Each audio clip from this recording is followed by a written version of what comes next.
te nag Ousmane mënoon na fi jële bool bi ba pare xam ne bokk ci ñuy xëccaat bool bi di ko fi dellu si. bool bi voilà aji léegi une très bonne question Lamine Gueye dafa ñëw fii ne ma boobu am naa PAM bu problème mu ne ma grand fii ñu jëm damay dëggal sama bopp ma ne ko yow sa bopp mu ne ma ne ko mu ne ma du ma ànd ak PAM bu candidat laay doon moo tax mu ñëw wax nga ko parce que man xam naa du ànd ak man pour ñu ànd ak PAM bu ma ne ko ñëwoo ma ko wax mu yabal Max Ndiaye yabal Moussa Mbaye yabal Habib Mbaye ak ñeneen ñu fekk PAM bu maris këram ne ko mandat jeex na boobu la 5 ans yi jeex avant ñu ko yokkaat ne ko jeex na léegi ñun dañuy demal suñu cëri bopp Lamine mooy doon suñu candidat ba PAM bu ne merci beaucoup ñu demaat ba ci biir yàggul mu jubawaat ak PAM bu di président conseil municipal di ko présider moom Lamine en tant que DG adjoint au maire di ko woon le maire ba mu koy présider kon maire laa koy mën na ko monsieur le maire lii lan la mu ne ma non grand dama koy présider en tant que fombula en tant que adjoint au maire mais taxul ma voté prof bi ñuy voté dafa abstenir te présider ko amu loolu c'est contradictoire ma ne ko Lamine waxal li nga war a jël boobu mi wa dee nañ ko ne ko xëy na PAM bu feebar na du mën a jël parce que boobu Lamine nekkul APR boobu Lamine PDS la bokk da ko doon wax fu mu toll PDS laa bokk ma APR su ko defee moom daf cee ànd ak PAM buub nii ñu ànd doo pour defar Khombole looloo tax seen coalition bi am mais du question def par APR du question def par ak PAM ñu dem ba ci biir mu tourné ànd ak PAM buub ma ne ko man banaa la man def naa Jules Ba ma jël moo ko directement ma ne ko man yow ba may politique looloo taxoon jamono boobu nga bàyyi moo tax ba mu ne PAM buub lay àndal laa xam ne moom la ñu bëgg a sàmm pour mu doon seen candidat tama xam ne li nga xam ne moo waroon PAM buub lépp di entourage boo xam ne ñoo yàq dëkk bi ci moom la ñuy daw jëm parce que amuñu alternative man ci laa xam ne lépp ci mënoo fee ci laa toog jàpp sama njàmbur jël sama responsabilité dem ànd ak honnête ma ñëw laata ngay ànd ak honnête xam nga da jëkk dem nag mais Ousmane da ngaa ñëwaat am na benn jamono bi nga xamante ni daanaka tout était ñu dugg ci élection locale ñëwaat nga ci loolu la déedéet bu subaa ñëw ci boobu parce que c'est temps xam na di ma ba defee déclaration ba ci jour ba fii aju ba ñëpp dégg ko ñoo doon wër di bind lu leen neex di ma woo kaa ñu jox la nangam kaa ñu jox la nangam pour essayer di ma waaye dañ ma doon xoolal recevoir dara barke Seydina Mouhamed dégguma ak ñoom man am naa Mouhamed laa la giiñal aji xam nga ñoom ay xoolal xam nga li gën a bon mooy mensonge waaw te ñoom mensonge xoolal nee leen je défie à quiconque ku far ak Lamine Gueye naa koy wax fii ñëpp di ko dégg man Ousmane Diagne képp ku far ak Lamine Gueye ci élection yi bu fekkee nga ni Lamine Gueye jox na ma xaalis wala yow nga indil ma xaalis wala nga ku jox na ma xaalis wax ko mu am ay kàddu yoo xam ne jamono ji ma la yëkkati woon ko muy maanaam wax ci moom wax ci ay qualité ba wax sax ni Khombole bu leen Lamine Gueye leen ko musuma wax loolu j'ai jamais dit cela barke Seydina musuma wax loolu j'ai dit dama ne ban musuma wax ni ba Lamine Gueye non loolu bañ koy wax loolu ngay wax noonu ginnaaw raay la woon loolu aji boobu mate 5 ans boobu Lamine Gueye adjoint au maire defal ndànk rek bu bëgg mën jaxasee élection yi nga wax élection yi xool ba ma àndee honnête xamatuma sax fu ñu féete barke Seydina Mouhamed loolu ba doon wax noonu ne leen Lamine xam naa ne du jaay suuf booy bu sérieux la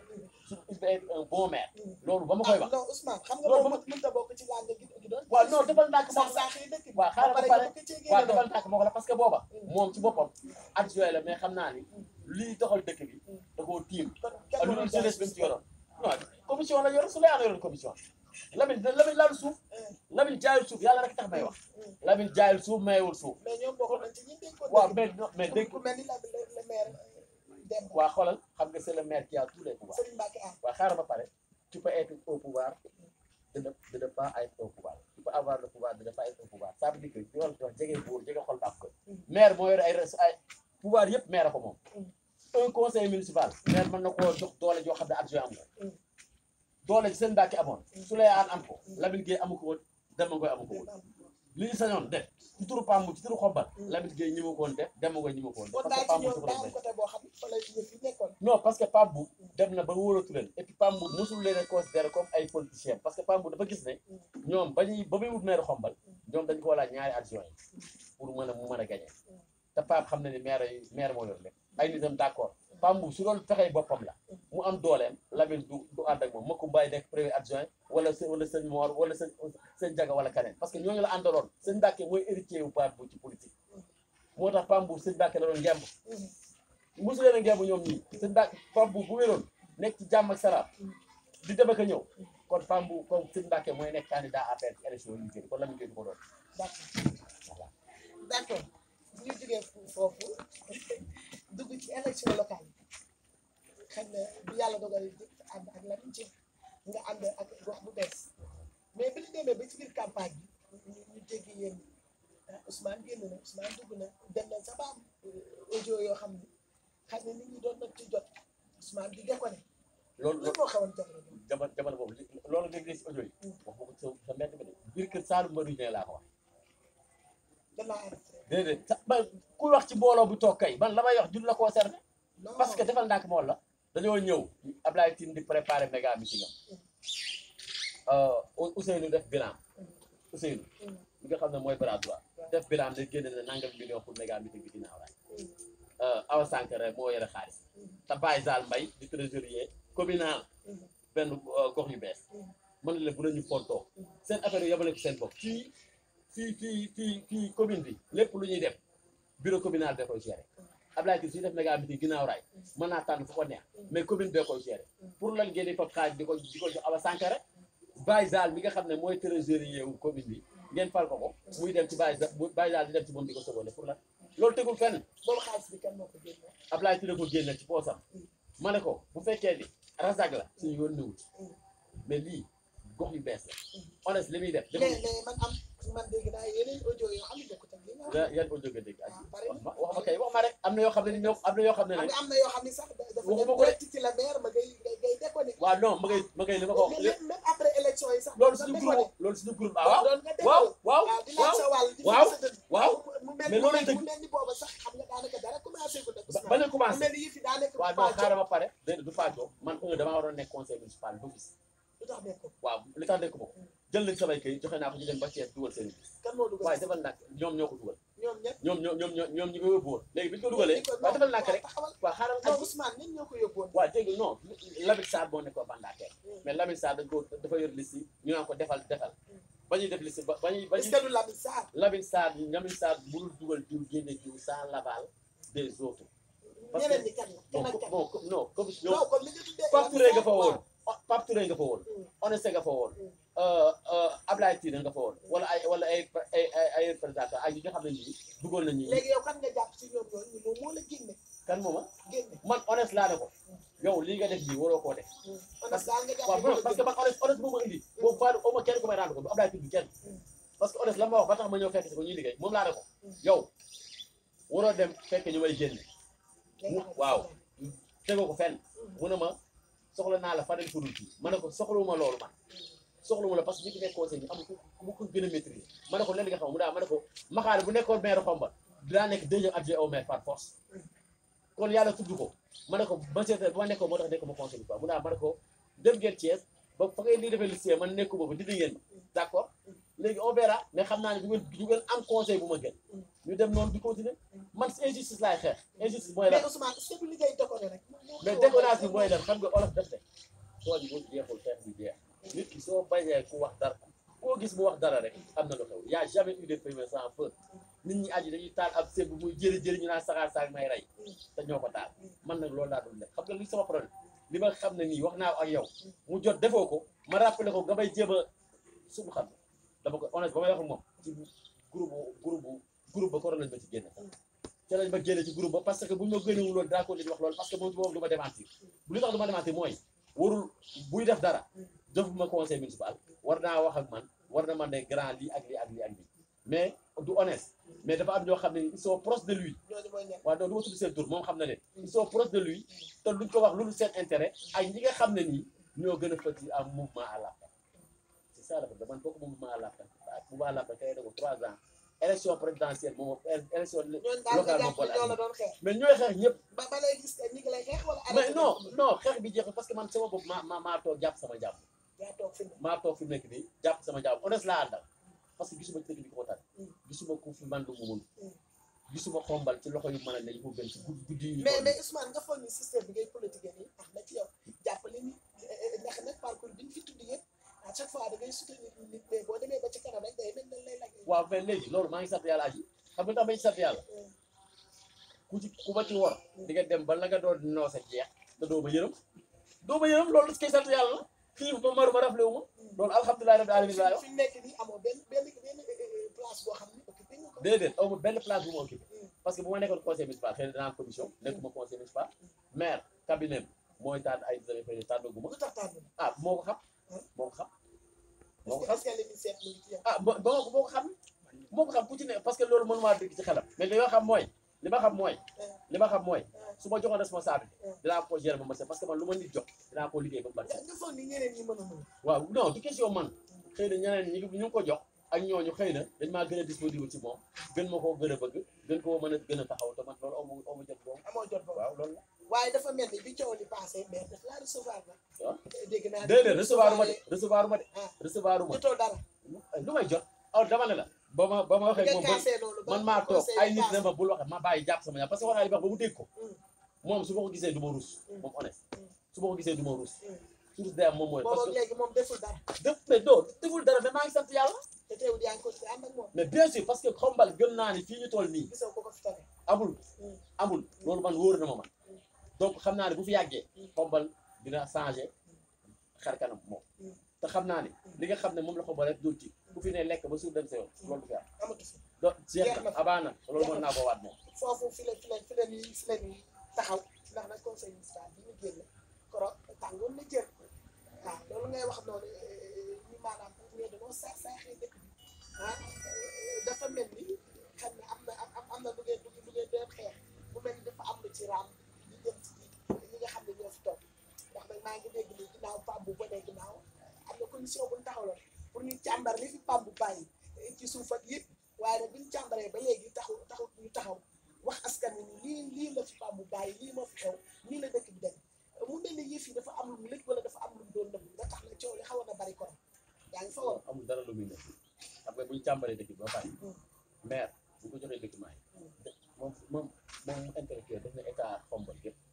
li fi fekk li ko yore woon li fi des li fi jógee yëpp on est sàmmal xombalaa ne dañoo bëgg loo xam tey mu xam tey moom dafa am lu muy liggéey méthode bi ñuy liggéey ak seen méthode du benn moo tax mais xam ne lépp te xam naa ne bis bu wax xombalaay jotee lim fi fekk ak lim fi gis dina ko wax. jàpp nga ne lim fi fekk leer na nañ. non mënumaa xam ndax leer na parce que am na ñu koy def audit. comme ni ma la koy waxee rek. am na information ñenn ci ñoo xamante ni moom sax xëy na ci conseil am lañ que ni ñi fi jógee xëy na suuf soos ngay wax seen loxo takk na ci waaye am na ñenn ñoo xam ne tamit wàllu si nañ ci yëf yi ci ñoom ci ñu far ci moom ñoom tamit seen loxo takk na ci suuf si looloo waral moom mu teg loxoom fi mu nangu te wax lu jëm ci loolu. dama lay wax leen ku la wax loolu waxi boppam la ak. amul honnête bi honnête mën naa la waatal ne la du doomu aadama bu koy teree def li mu xalaat du doomu aadama bu koy influence dina leeral ba mu leer. waaw non dama ne la du kenn nag du dara lay yëkkati loo xam ne normal la nit di ko teg loolu suuf loolu moom lu leer la lii di wax ji yeneen maire yi lañ ko doon def aujourd'hui xombol mi ci nit yëpp fu ne lañ ko tudd xombol bis ba ñu tudd ko 30 000 fois xombol dana toog 10 ans kenn ko tudd on a un maire qui est capable qui a des ambitions qui peut faire développer xombol qui peut faire bouger les choses xombol ñëpp ko xam le 6 bi le ministre de l'éducation nationale fi lay def ouverture xombol loolu c'est une grande première kon donc am na lu tax dirigeant day mat dirigeant ñu respecté ko dëkk ba ñu mën koo fonk balaa mandat bay jeex tu vas voir quelque chose d'extraordinaire il va changer xombol spectaculairement man waa loolu nga jàpp. mooy li am incha allah bu yàlla may waaye non moom sànniwuma xeer ci gestion de ak compétence am man sama wàll du ma ko nëbb parce que politique da ngay am niroo bëgg waaw sama part bi ma ci sonn laa jotul mais du question que ni du question la personne mooy non wàll bi mooy ñu jox ma responsabilité may liggéey di ci am xaalis comme ñoom ñu ci amee xaalis waaw kay loolu laa bëgg xama aji loolu laay wax xam nga loolu mooy wax ji mais la personne da mëgay booy du ma tëdd bu ko ba xalaat ni dina def luy jalgati xombal wala lu ko yàq parce que xam naa ay ambition ci xombal te xam naa ne xombal ko tere na déjà ci li mu dugg nii ak projet yi nekk ci boppam yàlla ko yàlla soppaleeg jàmm ak salaam dañoo xombal politicien bi dañu war a toog ab dëkk dañ koy doxal mu dox te loolu compétence a koy def ak connaissance ak background te yàlla may na ko loolu il est ministre de la sax plus que maire xombal musul am un leader comme lui barke yonent depuis l'indépendance jusqu'à présent xam naa la jaay ba léegi mosu ñoo am un maire à sa trempe un digne fils de xombal bëgg xombal xam lépp boo ko toogoo moom di waxtaan nga xam ne kii doomu xombal xam na lépp parce que fii fu ne lekk na fa ceebu ñëw fu ne lekk na fa taxi li ne moo tax bopp bi fees del lël bii mu doon def barki démb léegi dañ koy def genre festival 72 heures de xombal ñu fuyete lépp de fond en comble billaahi wallaahi xombal laa day teg lépp koy dox parce que xombal rek ko tere ne aje xombal ko très bien ñi ngi jaajëfal bu baax mbokk internet yi nga xamante ni ñu ngi ñuy suivre di ko jaarale ci li nga xamante ni mooy première plateforme digitale bu xombal muy xombal.net ñu ngi ànd ak yéen ci seen émission jaar-jaar invité bi Ousmane Diagne waaye nag ñu am gan gu bees ci kër gi muy li nga xamante ni mooy Casa d'eau di ndox moo xam ne comme ni ma leen ko waxee rek képp koo xamante ni bëgg ngeen sa yaram di nay nga am wér gi yaram boo yeboo di ko naan ndax nag nee naa la ndox mu mucc ayib dépôt bi nekk fii ci xombal ba Bambey nee naa la ba commune bu Toubatoul ba fépp foo xamante ni xombal ay environ ndox mi dina fa yegg képp ku ci soxla rek dépôt bi fii la ne xam naa dina dellusiwaat mën a joxe numéro téléphone yi nga xamante ni di ngeen ci mën a jaar pour mën di jot ñi nga xamante ni ñoo ko joxe ci dëkk bi ndax nag fii ci biir xombal mi ngi fi jamono ji ñu toll ba képp ku ko soxla rek mën nga ko fi amaale te ñu ngi jëm ci gàmmo te ku wax gàmmo wax ndox mu sell te yaakaar naa ni Casa d'eau booy wax ndox mu sell boo yemee ci moom da ngay daal di toog Ousmane dafa mel ni jotaay bi nekk ñu waaye ba ñu tëj ñu laal rek benn mbir muy coowul Tringa si boobu nga xam ne jox nañ leen ko koroog mu am coow loo xamante ni am na fay ca mel bi ci jotaay boobu ma la sànq am ñu d'accord ñu voté am ñu bañ ñu dëkk leen micro ñoom bañuñu projet bi mais li leen jaaxal mooy nangu bi ko monsieur le maire nangu te moom mi moom projet bi ñëwul toog wax ak conseil li war a projet bi li tax mu indi ko fi ak lan lañ ci dara def mu nekk kàddu yoo xam ne nga xam ne koroog bañ na ñu jigéen ñoom nan nga jàngate nit ñi bon xam nga conseil municipal moo souverain ñoom ñooy attribué ñooy accepté maire am na pouvoir yoo xam ne moo ko moom boppam yoo xam ne bu ko neexee def ko sans bu tàgg kenn mais ñoom seen bopp politique politicienne la ñuy def moo tax ñu def loolu politique politicienne parce que politique noonu la aussi et puis ñoom ci seen logique lañu nekk gis nañ loo xam ne di ko def ba nañ ci ak accrédité wu pour indi coow dañ koy def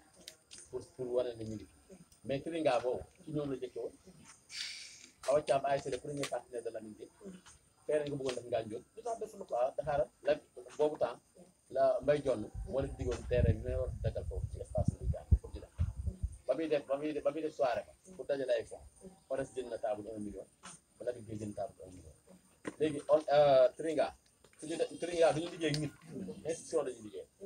Lamine boobu ñu nekk deuxième adjoint au maire ci cadre boobu lañ ko liggéey ak liggéey à la personne de Marie de Lamine tey ñu def élection yàlla def Ores nekk maire bi Tringa bu bëggee traité dara dans la commune le maire la ñu war a directement te le maire ñoom xam nañ ne lépp loo xam ne ça va dans le développement de Xombol daf koy accélérer bu baax moo tax bu teeloon a jël ay devant yoo xam ne yaakaaroon nañ ko am problème mooy jéem ko mu gaaw pour affaire bi taxaw mën a dox mais conseil aussi li ñu def yoon la parce que waroon na waroon naa andi représentant wala bu ñëw bala ngay ñëw foofu xam nga ci début bi da nga ni politique la waaw mais gis nañ conseil bu mel ni Bassane moom xam nga ci gox yi bees la ñëwee ci mairie ku mel ni tamit Amiral Fall ñoom bokkoon nañ ci ñi nga xamante ni xam ne doon nañ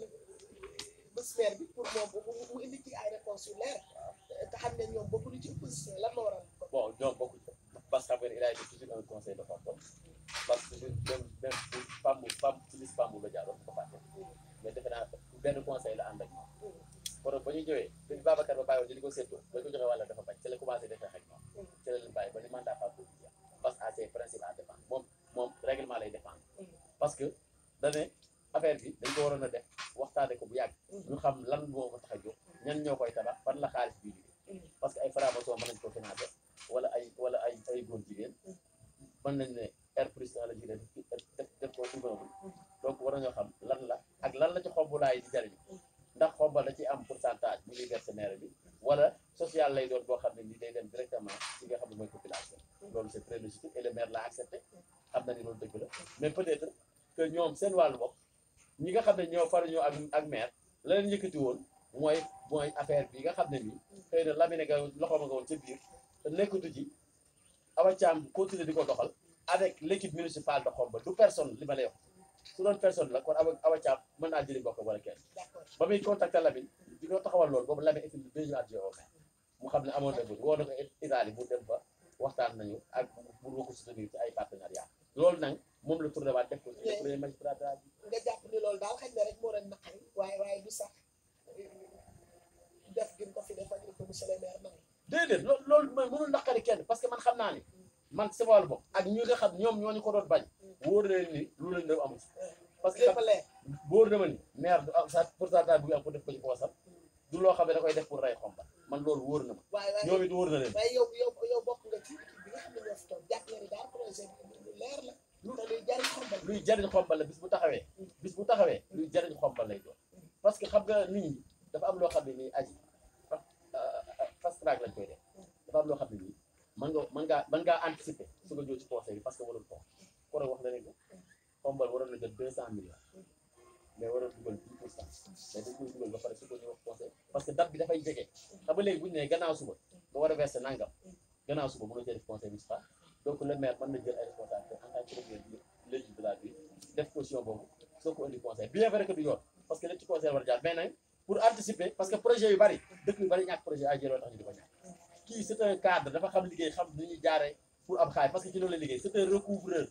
impôt et domaine la district bu Mbour yaa ngi koy tàgg rek non tàgguma ko déedéet tàgguma ko non déggoo li ma la aji man ma tag kenn ama jaay sama maam déglu aji déglu ba même ba pare man ama jaay si sama du ma tag kenn dama ne fii ñu toll nii xaw ma suba xaw ma gënaa suba fii ñu toll nii Xombal mënul am koo gën ci dëkk bi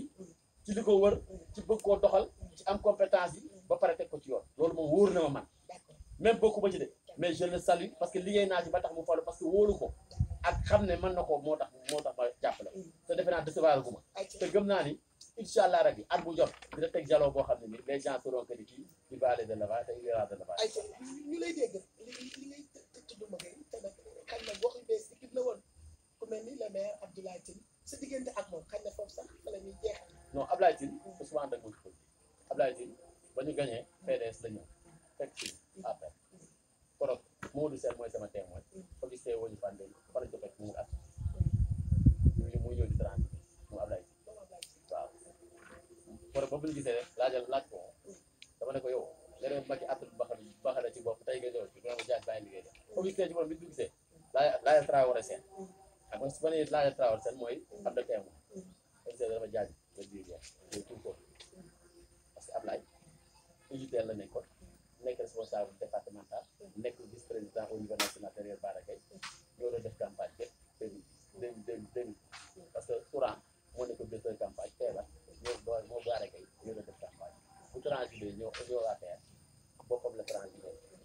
ak ay responsable ak ay intérêt lu sauvegarde foofu man foofu bu adem Abdoulaye ci band moom ci politique parce que la tax buy politique man xam naa ko parce que li tax bu politique su ma la déggee nag Ousmane dafa mel da ngay xaw a xeeb Abdoulaye non xeebu ma ko jamais de la vie xeebu ma ko dama ne moom façon bi muy defee politique moo la neexul dama ko comprendre ba tax na gisuma ci intérêt Xombal moo tax mënu la ci ànd ak ñoom boppam daal lay waaw man damaa gis ni jalon bu mu posé ça va directement dans ses propres intérêts plutôt personnels bu Xombal di tax nga ànd ak moom moom àndoon ci coalition waaw defal ndànk amoon na ci doole waaw d'accord defal ndànk bool ànd na ci coalition ban ànduma ak moom dama ne daf maa fekk ci coalition gox yu bees fa la fekk moom fa la ma fekk ànduma ak moom dafa de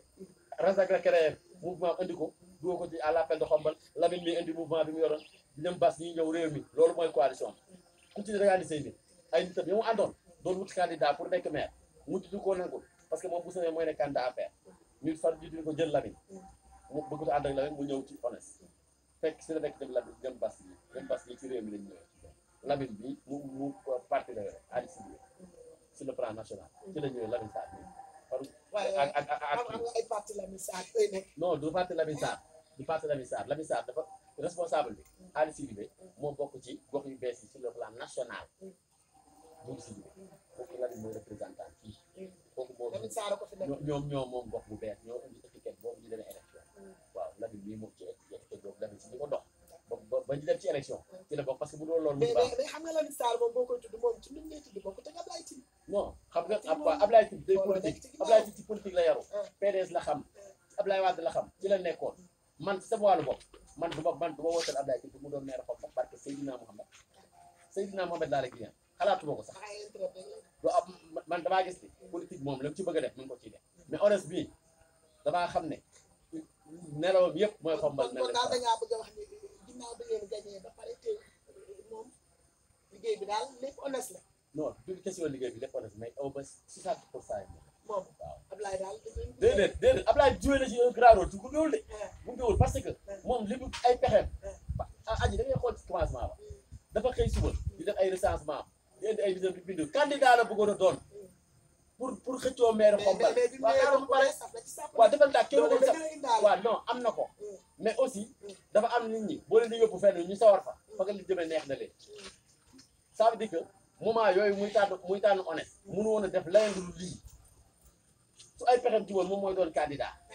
parce que ba ñuy xëccoo pour nekk candidat APR ba nga woon foofu di xëccoo mais foofu bañ tànnee Lamine Gueye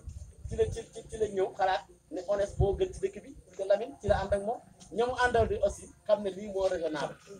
kon donc honnête était plus candidat que ñoom loolu moo tax ñu nang koo jiital te man xam naa ni dina ci def loo xam ne nii keneen ku ko ci jiitu woon doo ko ci def parce que yàlla mooy def loolu parce que fi ko yàlla teg position bi mu toll nii position stratégique la pour xombal lañ ci avance xombal mosul am maire boo xam ne nii exploité des impôts et domaines la ba pare yore district am influence sur l'état ay kilifa waaw am ci influence président xam ko ñu nekk ci état ministre yëpp xam ko la président ñaata yoon la ko recevoir bu mu nekkee maire comme ba léegi da nga xam ne xanaa xamoo dama la wax ne ci gouvernement bi la waroon a bokk dama ne la ci gouvernement bi la waroon a bokk bari na mënu ma koo wàññi dama ne la daf ko waroon doon dernier moment lu tax ñu doonu ko loolu ay affaire politique la ak leneen waaye du compétence xam nga fi nekk moom jaar-jaar daanaka waaw dama ne la te yaa ngi xam nga dañuy jël liste pour proposer da liste boobu bu ñu demee ba ci biir dafa am dañuy xool di xool la ko yeexal korog la yeex korog ba ñu ko ba 22 heures kaa ko def ci la bopp comme laay nag ñu xam loolu donc te loolu du dem foofu fii ak 2 mois di nga dégg poste bu rëy ñu ko nommé bu dul lii loo xam ne njariñu xombal lay doon ma ne xoolal bu ñu sonnal ay aji nañ bàyyi dëkk bi ñu liggéey ko ñu may ñu jàmm may ñu salaam topp ci ginnaawam parce que maire la boo xam ne kenn amul loo koy wax kenn mënu koo critiquer fi nekk parce que Nabi Moustapha li ma koy conseillé waaw Ablaye Tine ci yëpp la moo tax mu nekk adjoint au maire mais dañ koo war da ko moom ci boobu daf ci war a dugal loxoom ci liggéey ci xeex bi dafa ñëw war a ñëw ci liggéey bi parce que reboisement bi gisuma ko fi en tant que adjoint korog bi ñuy def kii lëndi ak yi maire yi def yëpp gisuma ko fi non bu genn poste boo xam ne dañ la ko fal lu muy gerte moom ci boppam honnête bu nekkee fii dafa war a nekk fii pour wane boppam wane ne lii mën na ko ci xombal mais voilà honnête ku ne jox na responsable da ko doxal moom parce que inondation yi gis nga lim ci daj su sonoo ba léegi ndox maa ngi fii da daan taw ba décembre des fois ndox bi nekk fii ci maire bi kenn du mën a jaar gis nga fu mu tooyee bu taay bu subaa ñu ngi naan ci mo set bi nit ñi teg seen bët waaw man li ma koy wax booy mu ñëw jël poste bi nga xam ne moom la ko waa xombal fan muy le deuxième adjoint au maire ñëw responsable yi nga xam ne moom la ko maire jox mu téye ko gérer ko liggéeyal xombal contribuer avec le maire su ko defee xombal mën a développer rapidement ci 5 ans yi balaa jeex mais bu toogee nii jàpp njàmburam ba pare nekk adjoint au maire doo ñëw conseil municipal doo bokk ci li maire bi def ba d'accord ma ci en tant que adjoint au maire parce que da cee liggéey am ci responsabilité donc responsabilité dafa war a ñëw assumer ko devant les xombal yi nga xam ne ñoo ko voté au moins bu respecté leen ci loolu. yaa ko dégg Ousmane moom lañ amoon tey comme invité jaar invité ñu ngi koy di ko bàyyi rek waaw bon ñi may remercier maa ngi lay remercier yow particulièrement yow nga invité amoon nga ñeneen ñoo ko manqué xam naa ni kii la demande est plus forte que l'offre maa ngi si sant la ci gërëm maa ngi gërëm Lamine mon ami mon frère maa ngi gërëm Bass maa ngi gërëm Demba maa ngi gërëm Pape Touré ak tous les membres sympathisants de Gox bu Bees ak ñi nga xam ne nii samay nit lañu samay xarit ay taalafaal ak yooyu parce que ñoom ñëpp ñu ngi ko doon tama grand yàlla na affaire bi réussir donc ki day dem ci dara ñu leen ñaan nga am ci ndam loolu leen war a remercier maa leen di gërëm di leen sant di ñaan yàlla bu problème am parce que man xam naa ni xombal suñu dalee lépp dina dox yàqu-yàqu yi nag dafa bari parce que des problèmes yoo xam ne ça date de 30 ans nga ñëw bu ko résoudre ci 1 an ça pose problème loolu ko du bëri mais kon nañ def ndànk xam ne kii ñu yore nii il est très patient xam na ci muy jëm te incha allah rabi dina ko àgg bi yàlla may wér ak nekk donc aji maa ngi lay gërëm di gërëm sama grand Bass c'est le meilleur conseil de xombal bëgg xombal di ci daj xaalisam di ci daj lu ne ñii fi nekk maire kenn du ko jëmale parce que nag il faut être pré adjoint au maire wala maire nag xaalisam fekk ko coonam fekk ko lépp fekk ko xombal ko ñor moom c'est pas son intérêt personnel bu doon problème personnel nag tey jii du jógee ca Pape Bou te buy fii mu toog di ay juróomi terrain dina ne ci loxo wala juróom benn dagg nañ terrain may ko bu delloo ko en tant que conseil municipal parce que boo dañoo bëggoon tëj gémmiñam ñu mel noonu la xombal soxla parce que xombal a trop souffert xombal ay nit dem nañ ci Italie voyagé ci xombal ay nit tabax nañ ci kër te kenn deful dara xombal pour lan kon nag il est grand temps bi ñu yàlla andile koo xam ne nii il a des ambitions pour faire revivre xombal faire reconnaître xombal sur le plan national international ñëpp war a tàcc képp tey jii kuy doomu xombal fier de xombal développement uniquement de xombal tu dois être fier de monsieur le maire honnête yàlla may ko wér may ko ci président jox ko responsable su ko defee lii nga xam ne chantier yi nga xam ne c'est des coûts de milliards du budget de fonds de concours du ay fonds d'occupation ay milliards la loolu ay pexe koy liggéey pexe yooyu nag yàlla may na ko kon nañ ko ñaanal gudd fan ak wér mu réussir mu def l'intérêt de xombal dëkk bi naat ñu reboiser ko lamp yi leer ministre de l'intérieur aussi dama koy lancer un appel pour mu ñëw jàpp Félix sa mag Ousmane mooy wax ak yow monsieur le ministre ñëwal nga jàppale sa honnête sa copain xombal développé ñu defar tali yi defar dëkk bi monsieur le ministre tu as une bonne occasion de marquer ton histoire en fait le ministre de l'intérieur vraiment taxawal jàppale Maguette Boye ak l'équipe municipale su ko defee xombal mën a développé surtout denc doomu xombal daf nga juddoo fi nga màggee fi nga yore donc loolu man maa la koy ñaan en tant que président aji maa ngi gën a ay jë ñu remercier waat bu baax Ousmane Diagne tey nekk ko invité jaar waaye ñuy ziar bu baax a baax caméraman bi Tanor ak technicien bi Babacar ñoom ñëpp ñu ngi leen di sargal bu baax a baax di fàttaliwaat rek ki nga xamante ni tey